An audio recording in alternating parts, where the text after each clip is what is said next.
Thank you. I'm really happy to be here, and I actually want to start with a small number of apologies. The first apology is I'm not wearing a jacket. This is not out of disrespect in any way. It's just very hot, and so I'm doing that. My second apology is that I am not an expert on education technology, so I learned a tremendous amount during this meeting. It's been really a wonderful meeting. And then my third apology is that I feel like I am standing between all of you and a good beer. And it's very awkward, so I will try to make it worthwhile. And one thing I can promise you, I will not go long because we have very important things coming up. One last thing before I start my talk. I thought the questions for Norm were fascinating. I certainly can't answer some of the ones that he could not answer about Korean education, but I did want to take a shot at, for example, the question about privacy, right? Privacy obviously is a huge concern having to do with AI, but we also need to remember that AI is not a tidal wave. It's not a force of nature. It's a tool that we use. And so if we have concerns about privacy, if we want to keep certain information private, all we need to do is create the appropriate policies, the rules that will make that information private. It's not like AI is going to sneak around and break the rules and reveal this information.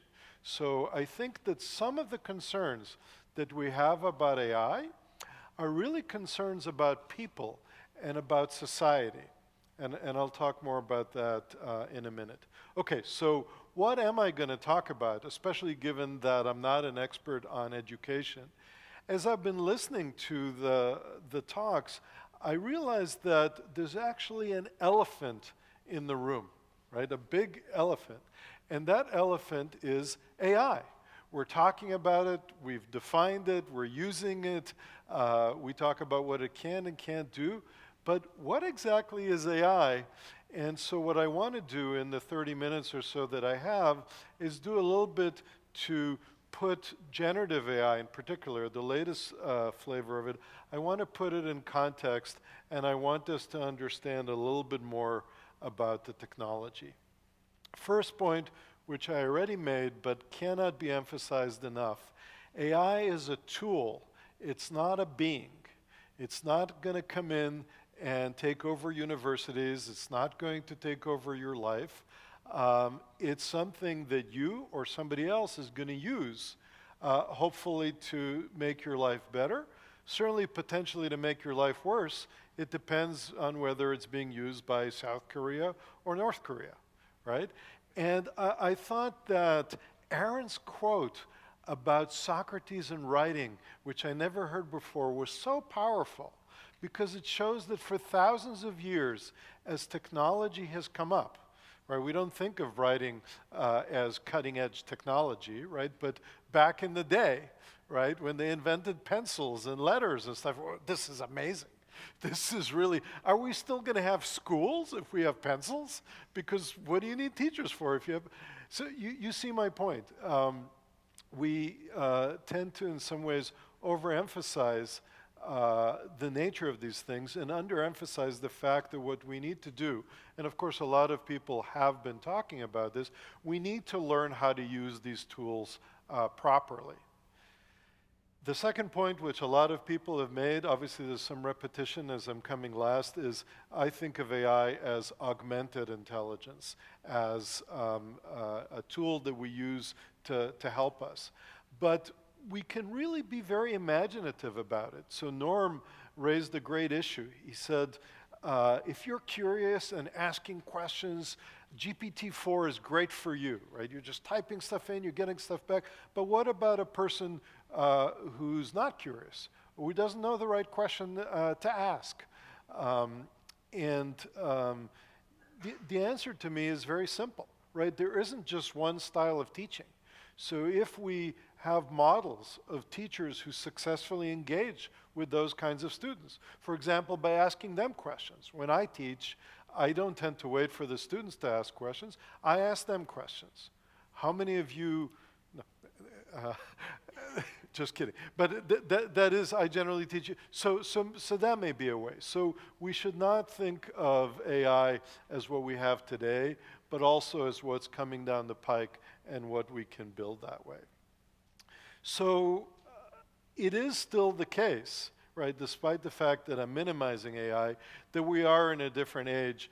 And I think one of the things that illustrates that most dramatically is this chart, which shows for different products that most of us have used, like Google Translate, Uber, which I was delighted to find works in Seoul, Spotify, et cetera, all of them took a certain number of months to get to 100 million monthly active users. And it took ChatGPT 2 months, much less to get to that level.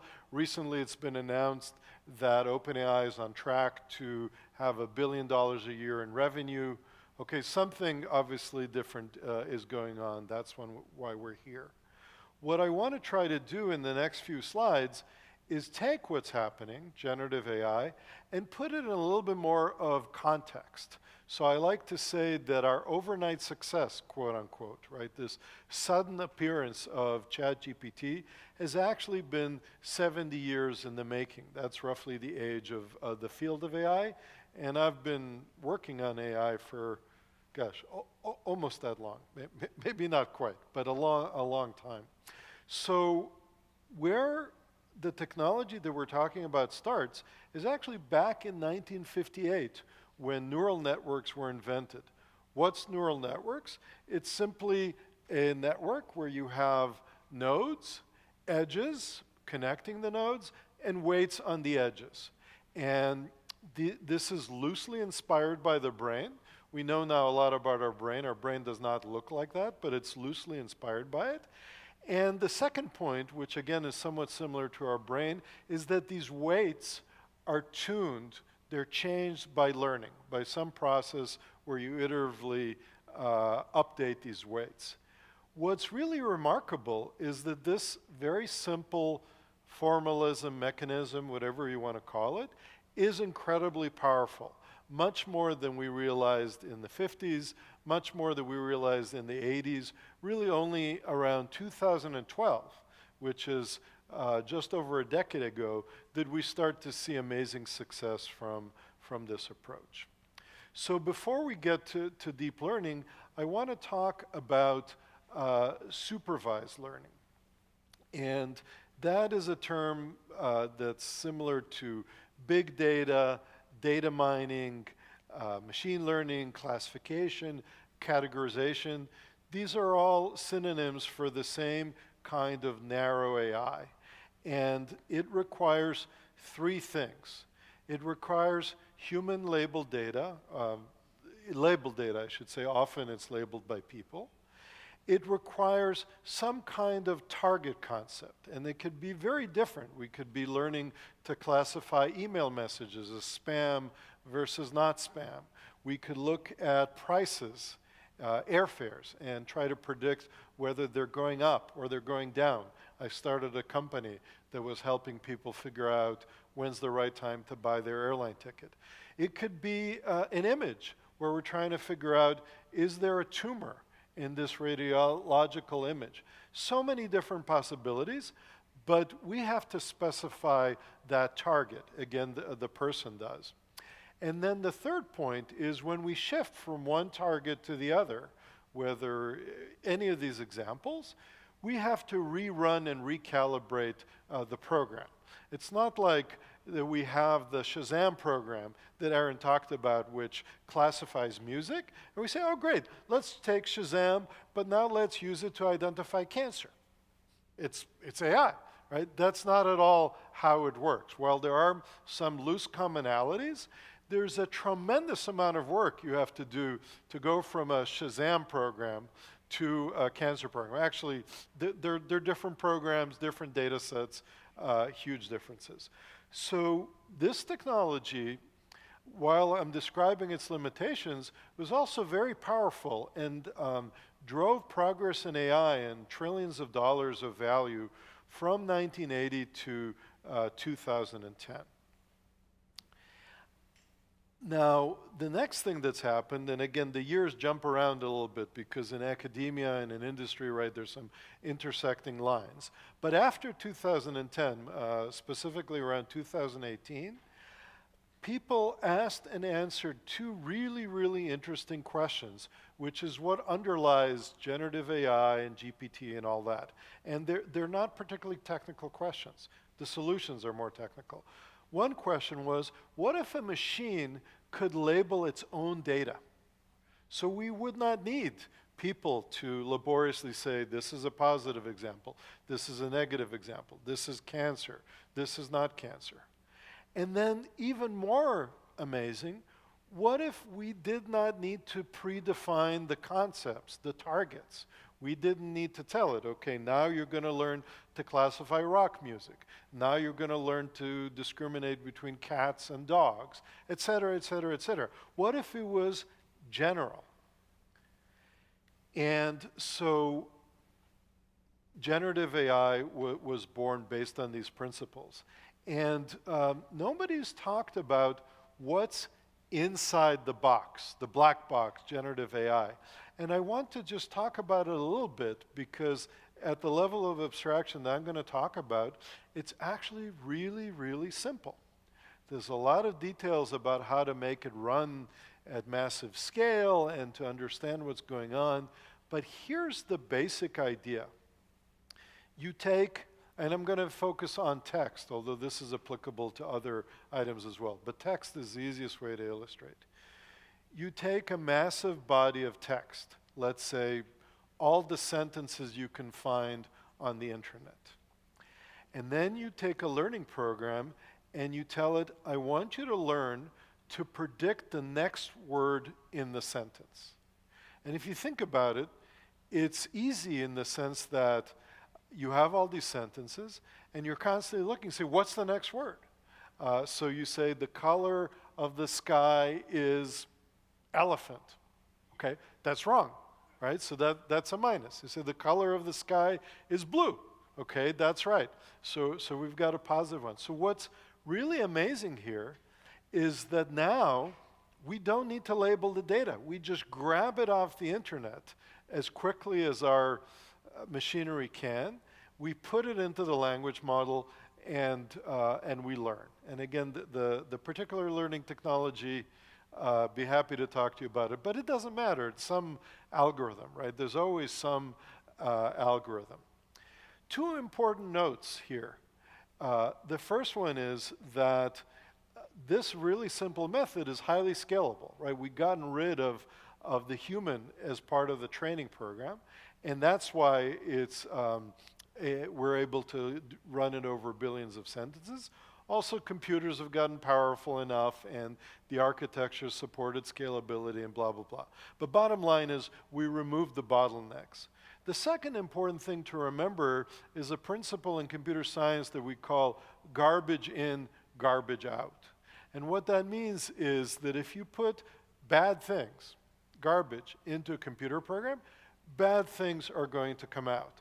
So if you read all of the internet, including all of the racism, all of the sexism, all of the xenophobia, all of the bad things, guess what?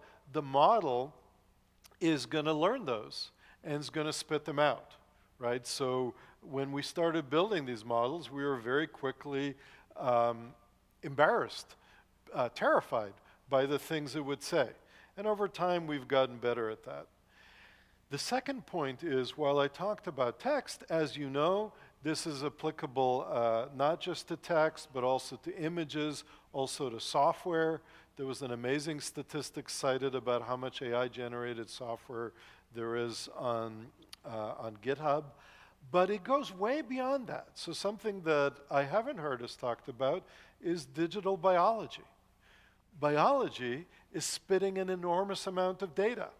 Gene data, protein data, et cetera, et cetera. Already, we're starting to get huge results applying these types of models to biological data and starting to solve problems. So over the next decades, biology is going to be transformed tremendously. Okay, just the obligatory pictures. You've seen a lot of great pictures. These are some early ones. Here's a picture that you haven't seen. A lot of us who've worked in the field of AI have had what's called an AI moment. It's when we realize, wait a minute, I've been doing this for 40 years, 30 years, this is not the same. So there was a program called Lensa, is a kind of model, and you uploaded your photo, and it sent you back photos that tried to make you look cool. Now, this is as cool as I get to look. And by the way, I don't play guitar. I don't even play air guitar. I saw this picture, and I was like, wow, this is going to be huge. So just my personal AI moment. Look, there's tremendous challenges, okay? It's not like you hear about this and it's like, okay, 15 minutes or 3 years, we're going to be done. There's challenges of cost. It's extremely expensive in dollars to train these. It's expensive to run them. So you hear statistics about how much OpenAI has revenue of $1 billion. But how much did they spend to get that billion? Arguably, more. They might be losing money on every query. The cost is not just compute cost. There's a cost in energy. There's a cost in water. This is very expensive technology. My colleagues and I at the Allen Institute of AI defined a term called green AI, where we're working on how do you make this AI more friendly to the environment. And the good news is if there's anything the computer scientists are good at, is taking something that's really expensive and over time making it cheaper, a lot cheaper. Right? And we've seen the history of that. So cost is a problem, but it's going down actually very rapidly. The second thing is tools. So tools for managing this are very primitive, and we're working on changing that. That will take some time. The third one, which was alluded to a few times, is hallucinations. Never trust an AI system, right? Whether you're a student or a professor. Here's an example from the Washington Post this year. ChatGPT, when asked, invented a sexual harassment scandal, named a real law professor, his real name, as the accused, and when asked for its references, pointed to an article in the Washington Post. Only problem is that article was made up. The AI system will not hesitate to lie. So you have to be very careful with that. Okay, with that, what is generative AI really good at? We're still learning this. And I had the privilege of being interviewed yesterday by a journalist. And at the end of the formal interview, he asked me kind of the funnest question. He said, hey, you're an expert on AI. I'm a journalist. Can you give me any tips for being a better journalist using AI? And I said, sure. I said to him, you're a writer, I'm a writer. What's the bane of existence of every writer? It's when the editor or the journal or the conference tells you, take this beautiful prose you wrote and make it 20% shorter to fit within the word limit, right? This kills us, the rewriting and so on. Well, generative AI, ChatGPT, whatever, does that without blinking, right? It writes something and you tell it, okay, rewrite that with a different word limit. It does that instantly. And then you tell it, yeah, but keep that wonderful example that you cut out. It'll do it again and again and again. So drafting, paraphrasing, summarizing is huge. As a journalist, I said to him, you are constantly having to learn new areas, right? You were talking to me about AI before, you were talking to somebody about something else. You can't read all the literature on this topic. Summarize it. When I was in college, and by the way, I was a student of Professor Koslin, who was one of my greatest professors, I focused on classes like his that I loved, and the computer classes, which took an enormous amount of time. And then I would come time to the finals, and it's like, oh, Japanese history.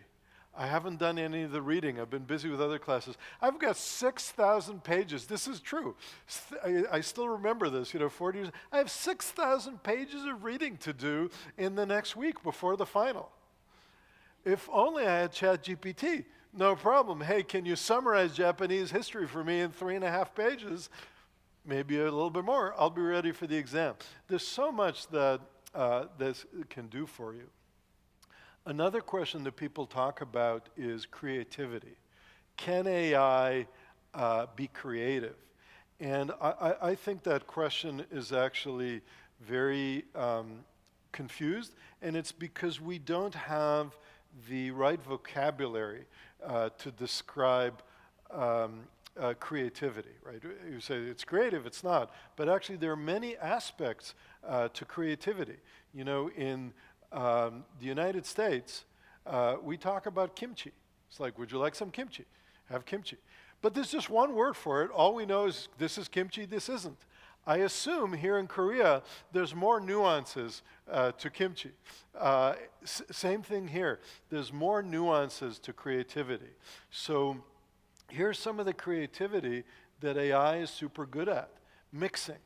If you're a good artist, painter, and I ask you to paint something, but do it in the style of Picasso, put in some Van Gogh, and maybe a little bit of Miro. That's extremely hard, right? Again, AI will do it without blinking. Look, this, you know, it's already halfway right there in the picture. You tell it, this is one of the things I saw, which again completely blew my mind. You take some technical content, and you say, sure, you can explain to me this technical content, but it would be more fun for me if you could do it in rhyme. If you can do it as a limerick, you know, things like that. And again, it says sure, and it'll do it. The third thing, and this is actually the most important one, and it goes with my statement, don't trust AI. To Norm's point, let it be an instructional aid as opposed to the actual teacher. And that is that it's good as an assistant, as an aid, as a co-pilot. You don't want it to be in charge. One of the most fundamental principles for AI, as I mentioned, right, it's a tool, is people should remain in charge. So there was this question, are we going to have universities, or are we going to have schools and so on? It's entirely up to us. We're in charge. AI does not make the decisions, we do. The things that we can see is the potential for making the systems that we have a lot better. So I can't remember the last time I've stepped into a physical library.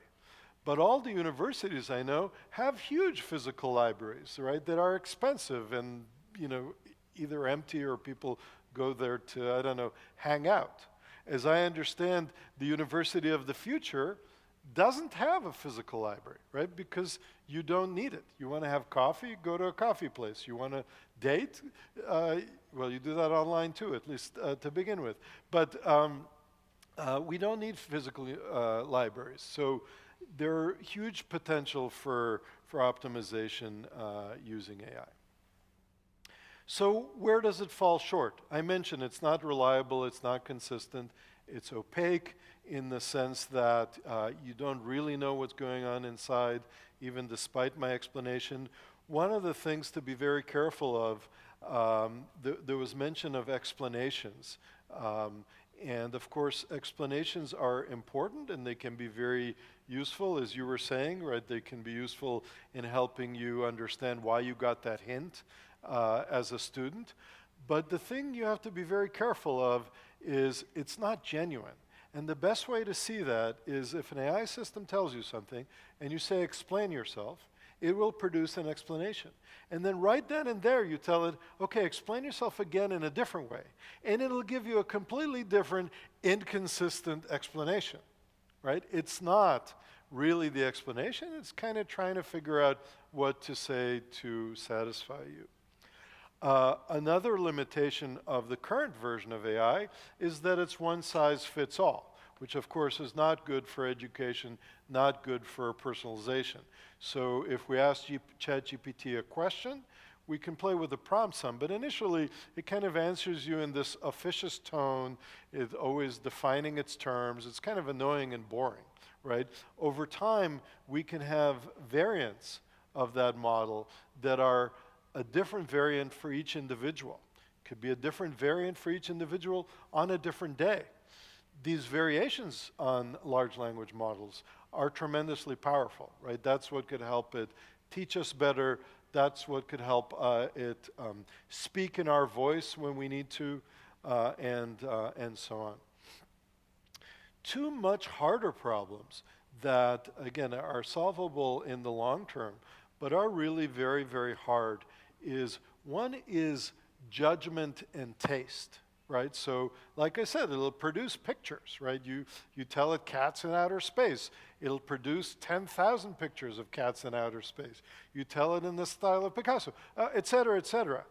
But which of these pictures is good, is aesthetically pleasing, is emotionally moving? That it's going to have a very hard time with. So Pablo Picasso once said, computers are useless. They just answer questions. And the same thing is true here. AI, as it stands, is useless. It just answers our questions. Okay, that's not completely useless. Obviously, it has its uses. But it doesn't know what are the right questions to ask. It doesn't know how to employ judgment, how to have taste. That is a very hard problem. The second thing is, despite its amazing abilities, it's quite a lot better in the small. So if you want an AI system to help you write, let's say, a book, you can't just ask it, hey, write this book for me. It'll be an absolute garbage. You can't even ask it, write this complex computer program for me. Again, it's going to be garbage. It's much better in the small. You tell it, write me a paragraph on this, or draft me a paragraph on this. It'll do great at that. You can tell it, okay, I have this little function that I need to write or fix, or I have a little test that I need to do in my code. It'll do that. It's really good in the small, and it still fails completely in the large. I like to point out to people that GPT-4, however wonderful it is, did not write GPT-4, right? People did. And furthermore, when we look to the future, because this technology is moving rapidly, GPT-5 is not going to write GPT-6, right? It's still a limited tool. It's still good in the small. It does not see the big picture the way that people do. And that's very important to remember. Okay, so as you can tell, I'm excited about the technology. I'm an optimist. But I do want to remind you that beyond education, right, and we talked about kids cheating and other challenges, there are many other challenges having to do with AI. One challenge is jobs, although again it's a very complicated one, right, because computers do tasks, they don't do jobs. We have a negative birth rate here and in other advanced societies. I was on a panel recently with Rod Brooks, who's a very famous roboticist, and he said, and he's kind of likes to get the audience going, he said, I'm not worried about not enough jobs. I'm worried that we won't have enough robots to do all the things that we need to get done. So, and interesting, he didn't explain why there would be a shortage of robots. I don't know, maybe supply chain issues or whatever. But it's a way to get us to think about the fact that there are a lot of jobs that are better done by machines. For example, during the pandemic, a lot of doctors and nurses died, right? If we had the right robotic systems in place, we could have saved those lives. And a lot of people, a lot of patients didn't get as good care as they could have if we didn't have those robotic systems. Anyway, you see, I talk about the negative, but I can't help but switch to the positive. I mentioned bias and toxicity, right? These models will spit out horrible things. I do believe that's an eminently solvable problem. A huge, huge problem that is happening right now and is actually, I think, going to get worse in the next 12 months is misinformation. We've had misinformation for a long time. It's gotten worse in the 2020 elections in the United States. But generative AI makes it a lot worse. And the reason is the same way that the printing press made the dissemination of information, made the cost of that go down, and then of course software made it go to zero, right? So I can have a document and I can share it with 1 million people or 1 billion people essentially for free. The cost of generating information is going down to zero as well. So what does that mean? Well, for example, I talk to people on YouTube and I say, how prepared are you for misinformation? Deep fake videos, right, that tell us things that are completely untrue. And they say, oh, we're ready. You give us that video, we'll identify it, we'll shut it down before you know it. We're all set. I said, that's great. What if there's 20,000 videos, each of which is completely different? They were generated by AI to achieve the same effect. Actually, they're tailored to influence different constituencies, to get them to retweet it and so on. They're very different, except that they're all driving to the same outcome, which is influencing the elections or creating a panic in the stock market. And the person at YouTube said to me, look, a bird. And when I looked, he ran away. My point being, that did not actually happen. My point being is that, that's a terrifying prospect that we don't have an answer for. I saw today that the head of the Securities Exchange Commission in the United States, the SEC, was testifying that in the next 10 years, he anticipates if we don't do something, there will be a huge market crash caused by generative AI, and we need to address it. We don't have the tools today. He was asking for us to build those tools. So huge problems. I also want to mention, shifting to the positive, some of the really exciting things. So obviously, we can think about things that we're doing today and how we can do them better using AI. But one of the most exciting things is thinking about things that have never been done before and using AI to do that. So for example, and again, I don't mean to make it magical and mystical. It can be as mystical as you like. But simply the idea that was mentioned, that you get your feedback instantly on your work, automatic grading, that you get that feedback even as you're working, in the classroom, outside the classroom, all that. That's not something we could even conceive of, right? You can't have a class of 30 kids and have a tutor for each kid 24/7 whenever they feel like doing their homework, which is certainly not when I tell them to, right? We all know that. So it's 2 o'clock in the morning, finally my son decides he wants to do his homework, but he needs a tutor. Good luck with that. Well, with AI, tutors are standing by. And you know what? You don't like that tutor? I've got a different one with a different attitude. This tutor's funnier. You see what I'm saying? We can conceive of some amazing things. There are tremendous opportunities. And I also want to mention that often when you see a challenge, the other side of it is an opportunity. So one really interesting example was, for a while, this was a few months ago, the most popular song on Spotify was a fake song generated by AI in the style of the musician Drake. And his company, right, as a violation of his copyright, insisted that Spotify take it down.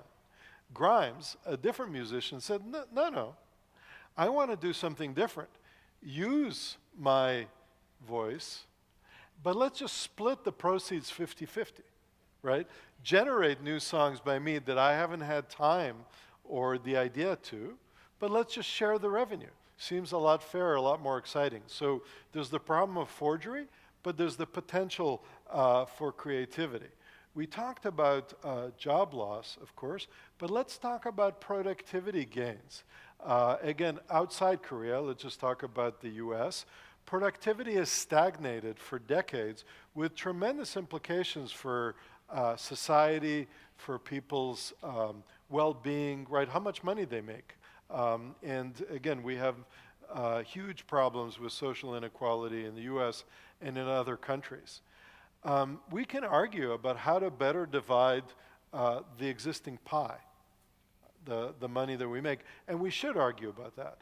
But the solution is always to grow the pie.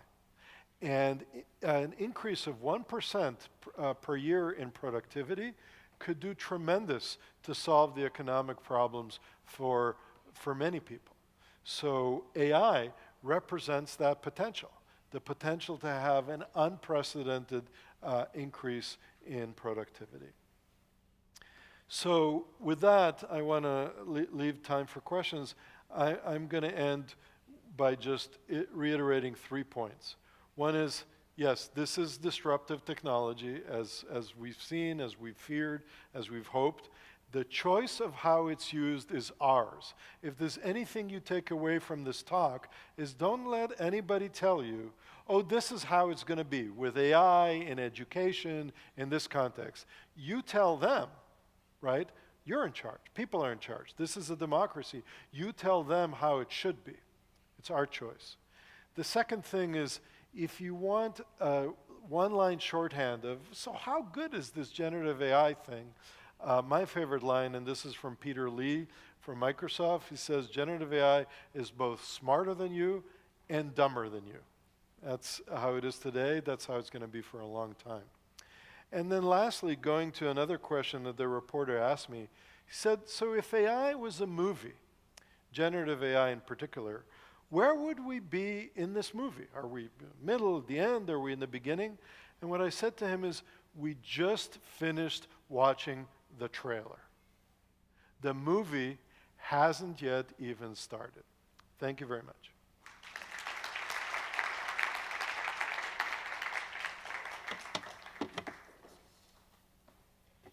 자, 슬라이도에 올라온 질문 몇 가지 진행해 보도록 하겠습니다. We choose several questions. So, could you answer the first question on the screen?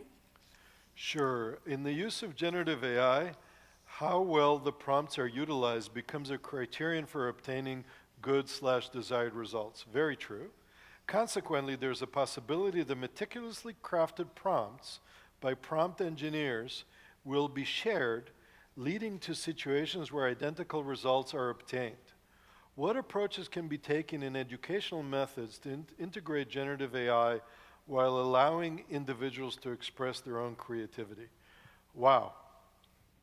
What a great question. That's usually when a professor asks a question, doesn't know the answer. So it's, oh, what a great question. And nowadays you also say, oh, why did I give that to GPT-4? No, I'm joking. I think that there are some easy things to do, and they come to mind as follows. First of all, these technologies are surprisingly random. So if you want different answers, just ask the same question over again. This is not like your grandma's computer program where you put in the number 5 and you get the number 17. Here you put in the number 5 and sometimes you get 17, sometimes you get 19. So there's just natural variation due to randomness in the program. That's number one.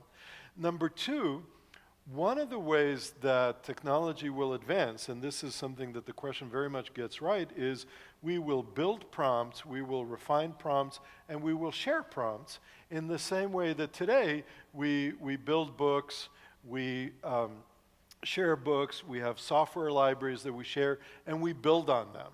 So the fact that we're going to have this corpus, this body of prompts that we're going to use and reuse, it's a good thing.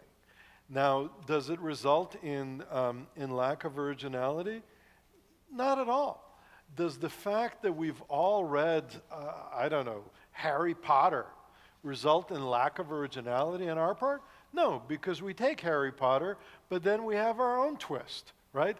I like whatever his name is, Dudley Moore, right? Kind of the fat kid who's mean to Harry Potter. I really like him. Don't ask me why, it's a long story. The point is that we can all have our individual approaches. We can take the standard prompt and put our little twist on it. So I'm not any more worried about originality than I am worried about the fact that pencils are going to be the death of thought. Many professors have emphasized the importance of motivation in learning. I'm curious to know what motivates you in your own learning journey. Thank you for that question. One of the challenges which was touched on in this summit, but I don't know that it was successfully answered, was as we build these educational technologies, how do we capture the inherent motivation? So I'm still waiting to learn on that.